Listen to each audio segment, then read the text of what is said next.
ಈ ಹೇರ್ ಮಾಸ್ಕ್ನ ತಯಾರಿಸೋದಕ್ಕೆ ನಾನು 10ರಿಂದ 12 ದಾಸವಾಳದ ಎಲೆ ತಗೊಂಡಿದ್ದೀನಿ. ಈ ದಾಸವಾಳ ಎಲೆಗಳನ್ನು ಚೆನ್ನಾಗಿ ನೀರಿನಲ್ಲಿ ತೊಳೆದ್ಬಿಟ್ಟು ಹಾಕೋಬೇಕು. ಇದಕ್ಕೆ ನಾನು 4ರಿಂದ 5 ದಾಸವಾಳ ಹೂ ತೊಗೊಳತ್ತೀನಿ ನೋಡ್ರಿ.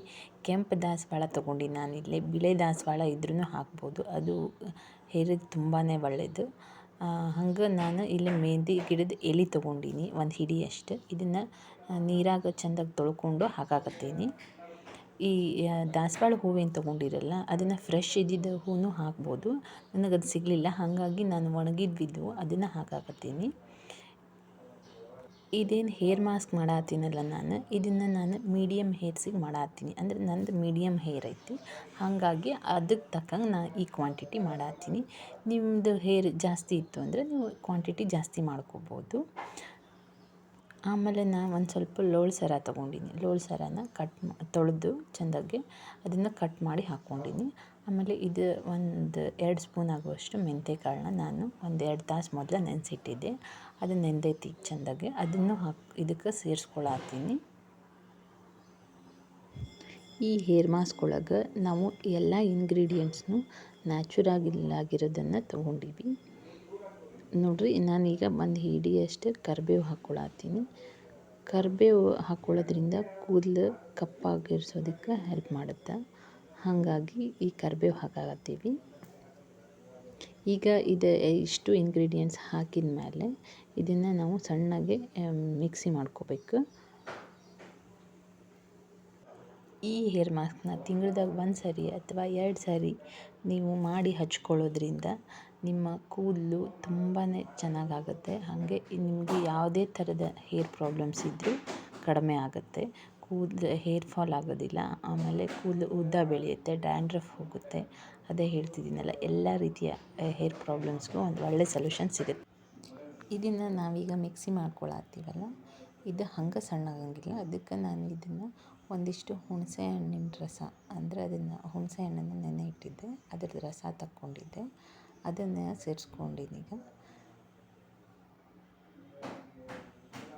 ಸೇರಿಸ್ಕೊಂಡು ರುಬ್ಕೋಬೇಕು. ಆಮೇಲೆ ಟೀ ಡಿಕಾಕ್ಷನ್, ಅಂದರೆ ನಾವು ಬರೀ ನೀರು ಕುದಿಯೋಕ್ಕಿಟ್ಟು ಅದಕ್ಕೆ 1-2 ಸ್ಪೂನ್ ಚಹಾ ಪುಡಿ ಹಾಕಿ ಅದನ್ನು ಚೆಂದಾಗಿ ಕುದಿಸ್ಬೇಕು. ಇದನ್ನು ಸೋಸ್ಕೊಂಡು ಅದರ ನೀರನ್ನು ಹಾಕಬೇಕು. ಇದರಿಂದ ಏನಾಗುತ್ತೆ, ನಿಮ್ಮ ಕೂದಲಿಗೆ ಒಳ್ಳೆಯ ಕಲರ್ ಬರುತ್ತೆ. ನೀವೇನು ಈ ಕಲರಿಂಗ್ ಮಾಡಿಸ್ತೀರಲ್ಲ ಹೇರ್ಸ್ಗೆ, ಆ ಥರ ಒಂದು ಕಲರ್ ಸಿಗಬೇಕು ಅಂದರೆ ಈ ಟೀ ಡಿಕಾಕ್ಷನ್ನ ಇದರಲ್ಲಿ ಹಾಕಬೇಕು. ನಾನು ನೀರನ್ನು ಸೇರಿಸಿ ರುಬ್ಕೊಳ್ಳೋ ಬದಲು ಈ 2 ರಸಗಳನ್ನು ಸೇರಿಸಿ ರುಬ್ಕೋತಾ ಇದ್ದೀನಿ ನೋಡಿ.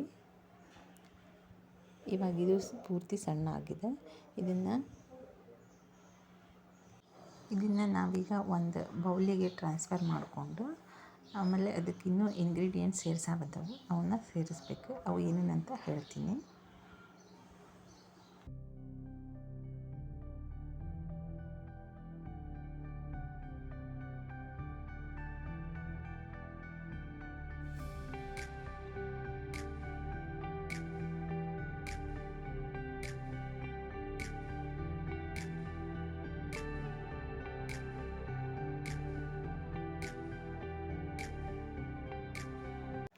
ಇದಕ್ಕೆ ನಾನೀಗ ಒಂದು ಸಣ್ಣ ಪಾಕೆಟ್ ನೂಪುರ್ ಹೆನ್ನಾ ಪೌಡ್ರ್ ತೊಗೊಂಡು ಮಿಕ್ಸ್ ಮಾಡತ್ತೀನಿ. ನಾವು ಆಲ್ರೆಡಿ ಮೆಹಂದಿ ಎಲೆ ಏನು ಸಿಕ್ಕಿದ್ವಲ್ಲ ಅವನ್ನ ಹಾಕೀವಿ. ಇನ್ ಕೇಸ್ ಅವು ಸಿಗಲಿಲ್ಲ ಅಂದರೆ ನಾವು ಇದನ್ನು ಆ್ಯಡ್ ಮಾಡ್ಕೋಬೋದು, ಇಲ್ಲ ಎರಡನ್ನೂ ಹಾಕ್ಕೋಬೋದು. ಇಲ್ಲ ನಿಮಗೆ ಇದು ಬೇಡ ಪ್ಯಾಕ್ ಹಾಕ್ಕೊಂಡು ನಾವು ಹಚ್ಕೊಡೋದು ಅಂದ್ರೆ ನೀವು ಬರೀ ಎಲೆ ಅಷ್ಟನ್ನು ಹಾಕ್ಕೋಬೋದು. ಇದು ನಾನು ಈಗ ನೂಪುರ್ ಹೆನ್ನಾ ಪೌಡ್ರ್ ಸಣ್ಣ ಪ್ಯಾಕ್ ತೊಗೊಂಡು ಅದನ್ನು ಕಟ್ ಮಾಡಿ ಹಾಕಿ ಮಿಕ್ಸ್ ಮಾಡತ್ತೀನಿ. ನಾ ಈ ಪಾಕೆಟ್ ಮೆಹಂದಿ ಯಾಕೆ ಹಾಕಾಕತ್ತೀನಿ ಅಂದ್ರೆ, ಅದು ನಾವು ಮೆಹಂದಿ ಎಲೆ ಏನು ಹಾಕಿದ್ವಲ್ಲ ಅದು ಅಷ್ಟೊಂದು ಕಲರ್ ಕೊಡೋಂಗಿಲ್ಲ ಹೇರ್ಸ್ಗೆ. ಹಾಗಾಗಿ ನಾನು ಜಾಸ್ತಿ ಕಲರಿಂಗ್ ಬೇಕು ಅಂಥೇಳಿ ಈ ಪಾಕೆಟ್ ಪೌಡ್ರನ್ನ ಹಾಕಾಕತ್ತೀನಿ. ಆಮೇಲೆ ನಾನು 1-2 ಸ್ಪೂನ್ ಆಗುವಷ್ಟು ನೆಲ್ಲಿಕಾಯಿ ಪೌಡ್ರ್ ಹಾಕಾಕತ್ತೀನಿ. ಇದು ನಿಮ್ಗೆ ಹೊರಗೆ ಅಂಗಡಿಯೊಳಗೆ ಸಿಗ್ತೈತಿ ನೆಲ್ಲಿಕಾಯಿ ಪೌಡ್ರು.